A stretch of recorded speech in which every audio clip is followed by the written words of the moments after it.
इस बजट को अगर सियासी एंगल से देखा जाए, पाकिस्तान पीपल्स पार्टी जो है वो हुकूमत में है भी, लेकिन अपने आप को बजट के मामला से अपने आप को दूर करने की कोशिश करती है। क्या देख रहे हैं इसके सियासी मुहर्रिकात क्या हो सकते हैं ईद के बाद? शुक्रिया मंसूर साहब। देखें, पीपल्स पार्टी को गिला ये है कि हमसे मुशावरत नहीं की गई, न वफाकी बजट में न सूबाई बजट के अंदर हमसे पूछा गया है।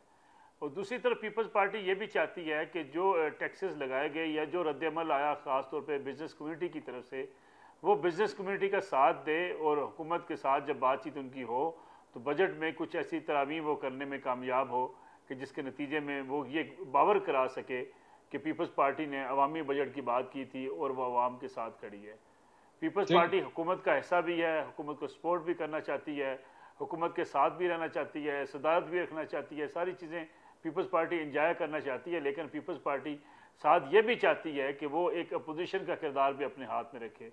इसके अलावा और कुछ नहीं है। पीपल्स पार्टी अब जो है मोहसिन नकवी साहब कोशिशें कर रहे हैं उनको मनाने की, मुलाकात बिलावल भुट्टो से हो चुकी है, वो मना लेंगे।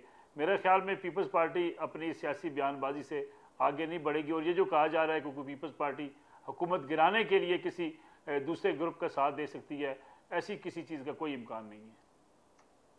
इरशाद भट्टी साहब, आपकी क्या राय है सर इसी मुद्दे के ऊपर? पाकिस्तान पीपल्स पार्टी क्या मतलब कोई नुरा कुश्ती हो रही है यहाँ पे, और कोई ऐसा कोई चांस है? क्योंकि इससे पहले भी बातें हुई थी कि तहरीक इंसाफ के साथ जो है कोई बातचीत की जाए।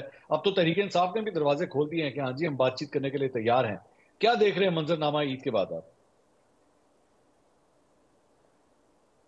भाईजान, पहला तो बजट को ले लेते हैं। और सच्ची बात है कि मकरूज़ों के क्या क्या बजट, भूखे नंगों के क्या बजट, और ज़वाल शुदा मुल्कों के क्या बजट, और IMF के ग़ुलामों के क्या बजट, और जहाँ रोज़ बजट आ रहे हों वहाँ क्या सालाना बजट, और जहाँ मिस मैनेजमेंट और गवर्नेंस के अंबार लगे हुए हों मिस गवर्नेंस के, वहाँ क्या बजट, और जहाँ कोई अपने मुल्क से मुखलस ना हो, जहाँ Dubai leaks, Swiss leaks, Panama leaks, Pandora leaks आ रही हों, वहाँ क्या बजट।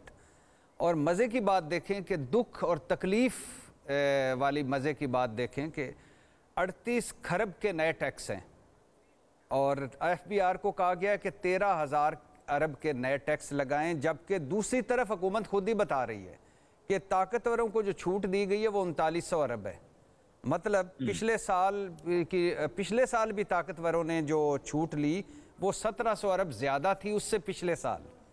तो मतलब कि IMF की वो नसीहतें कि खुदा के लिए एक तो सियासी बहरान ख़त्म करो और दूसरा ऊपर वालों पर लगाओ और नीचे वालों को रिलीफ दो, वो ख़त्म।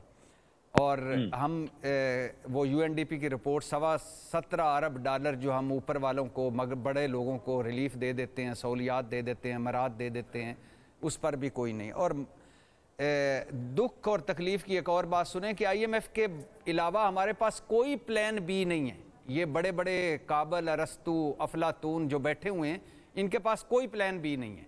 और सरकारी इदारों में 1000 अरब का जो खसारा है उसका भी अभी तक कोई नहीं है। हमें बड़े खुशी से बताया जाता है कि हमारी स्टील मिल तो अब स्क्रैप की हालत में बिकेगी, और सनती तरक्की मनफी में, मुआशी तरक्की मनफी में, रुपए की कदर में कमी, इंपोर्ट बढ़ रही है, एक्सपोर्ट कम हो रही है, महंगाई, बेरोज़गारी, गुर्बत में इजाफ़ा, और माशाल्लाह गधों की तादाद में भी इजाफ़ा।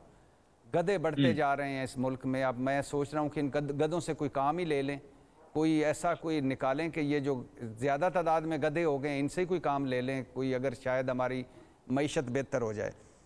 और जो जहाँ तक है पीपल्स पार्टी का मामला, तो इस सिस्टम में अगर कोई खोए मलाई खा रहा है तो वो पीपल्स पार्टी वाले हैं।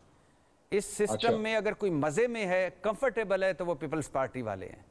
इस सिस्टम में अगर किसी के पास ओहदे हैं और रिस्पॉन्सिबिलिटी नहीं है, वो पीपल्स पार्टी वाले हैं। और ये बड़ी मज़े की गेम करते हैं क्योंकि पहुंचे हुए बुजुर्ग हैं और इनको बड़ा लंबा तजर्बा है। खैर दूसरों को भी बड़ा तजर्बा है, लेकिन क्या करें, वो बदकिस्मती से सामने चढ़े हुए हैं।